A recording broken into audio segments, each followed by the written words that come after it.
kabajamtootaa fi hordoftoota Gadaa Digital Media bakka jirtanitti nageenyi koo isin haa ga'u isiniin jedha.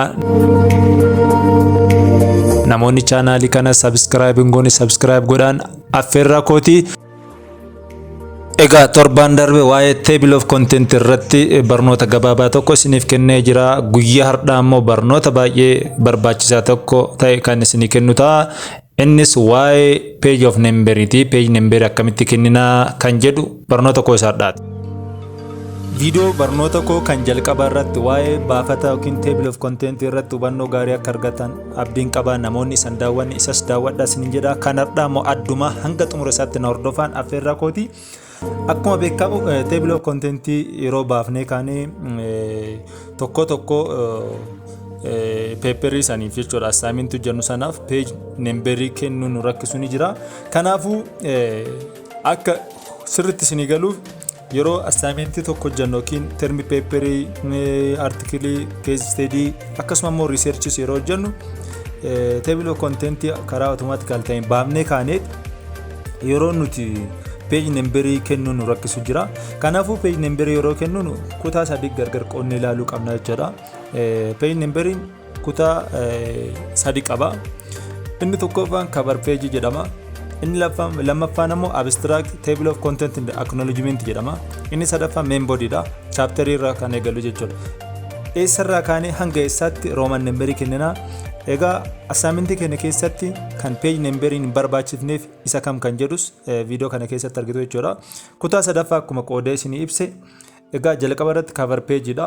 Waa'ee university, waa'ee maqaa keenyaa, mata duree nuti assignment sana yookiin barruu sana irratti hojjannee kan qabatu page number yookiin cover page jedhama. So cover page yeroo hojjannu jechuudha. Page number irratti kennu roman number illee lakkoofsa isa kaanis kennuuf hin qabnu jechuudha. Kutaan tokkoffaan cover page kan jedhamu isa kana jechuudha. Lakkoofsa kamuu kennuuf hin barbaachifne jechuudha. Inni lammaffaan immoo abstract akkasuma immoo table of content acknowledgement kan jedhamu kana. Yeroo baay'ee namoonni dogongoranii iddoo kana jump godhu page number osoo hin kennin yookiin ammoo lakkoofsa isa iddoo kana ammallee kennuuf jechuudha. Kanaafuu yeroo kennuuf maal gochuu qabnaa nuti abstract table of content acknowledgement yoo qaama galateeffannu qabne yoo galchine jechuudha roman number kenninaaf jechuudha page number isaa. Kanaafuu lakkoofsa tokko lama jenneen kenninuuf jechuudha kutaa lammaffaa isaa kana. Egaa kutaan sadaffaa fi inni ijoo lakkoofsa hedduu qabatu page number keessatti main body dha. Inni kun ammoo chapter 1 kan jedhu irraa eegala. Yeroo baay'ee namni chapter 1 yookiin unit 1 jedha.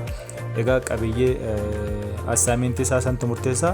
Kanaafuu kutaa sadii kana bifa kamiin page number kenninaaf akkamitti qoqqooduu dandeenya kan jedhu itti fufaa jechuudha. Egaa jalqaba irratti cover page kenna kan kutaa jalqabaa bira deemneeti xumura irratti barreeffama xumuraa irratti click goonaa jira. Egaa kutaan kenna jalqabaa akkuma jalqaba kaase cover page dha. Cover page kenna bira deemneeti xumura irratti bakka Itoophiyaa jedhamu sana right click erga gooneeti page layout bira deemna. Page layout jala ammoo next page kan jedhamu tuqnaa jechuudha. Egaa next page erga tunneeti kutaa kenna kutaa jalqabaa cover page kana table of content gargar baafnee jirra jechuudha. Kan itti aanullee table of content yoo abstract gargar baasuudha. Egaa xumura table of content bira deemnee abstract keenya chapter 1 gargar baasuu qabna jechuudha. Ammas maal goona bakka keyword jedhamu san xumura irratti argu jirtanii firiit bakka jedhamtu sanatti akkuma jalqaba san right click gooneeti page layout bira deemna jechuudha.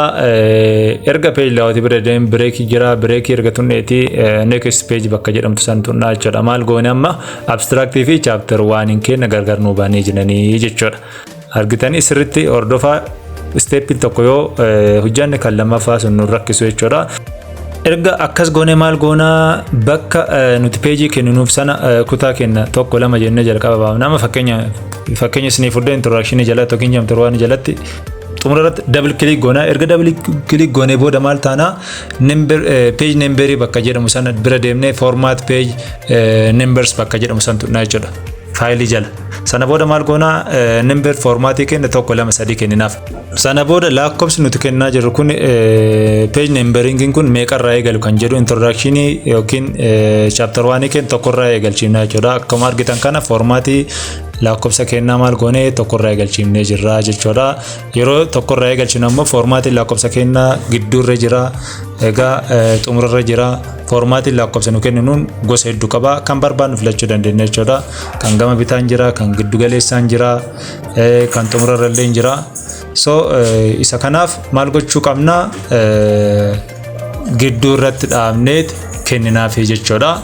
Erga lakkoofsa kennineefi maal goona?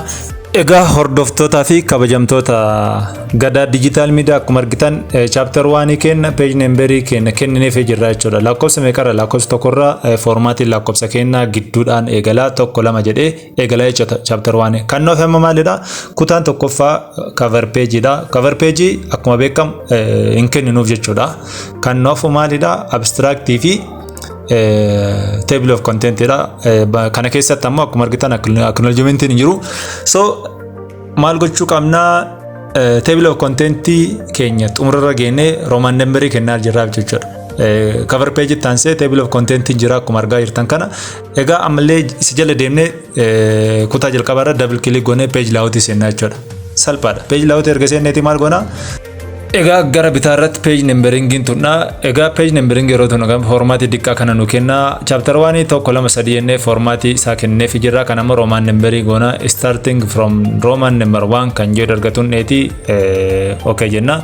Amma table of content kenna formaati gidduun eegallaa jechuudha akkuma chapter 1 irraa isa xumurree jira jechuudha. Table of content illee roman number 1 kenneef jirra jechuudha. Kan dagachuun qabne cover page kenna lakkoofsan qabu kennuuf hin qabnu. Isni yoo kennameef jiraata ammoo double click goonee kaanee haquu dandeenya. Headeriin nu fida sana booda double click gooneeti haquu dandeenya jechuudha. Table of content erga roman number eegannee lammaffaa irratti illee amma maal goona? Table of content kenna page lama of jalatti qabaatee jiraata amma kun hin qaba. Ammas dhumarra deemneeti page layout bira deemna. Page layout bira deemne kaaneeti page numbering bira deemna. Haaluma kanaan xumurra jechuudha. Egaa hordoftootaa fi jaalatamtoota Gadaa Digital Media barnoonni hadha isinii kennuuf dhufe kana. Egaa barnoota kanarraa hubannoo guddaa argattaniittan jedhe yaada. Namoonni beektanis namoota barsiisuudhaaf fedhii qabaachuu qabdanii. Egaa kaayyoon Gadaa Digital Media tokko. Egaa Gadaan gaaddisaa chaanaaliin kunis gaaddisa barnootaati. Egaa mul'anni Gadaa Digital Media kana qofaa miti gara fuuldurattis hojiilee gama aartiitiin irratti hojjannee uummata keenya biraan ga'uudhaaf fedhii guddaa qabna. Fedhii Rabbii yoo taate jechuudha. Kaayyoon keenya barnoota taansinee hojii damee aartii jalatti hojii tokko tokko hojjechuudha. Namoonni subscribe hin goone subscribe share like gochuudhaan dirqama lammummaa keessan akka baatan isiniin jenna. Horaa bulaa deebanaa. Gadaan kuufaaf gabbin.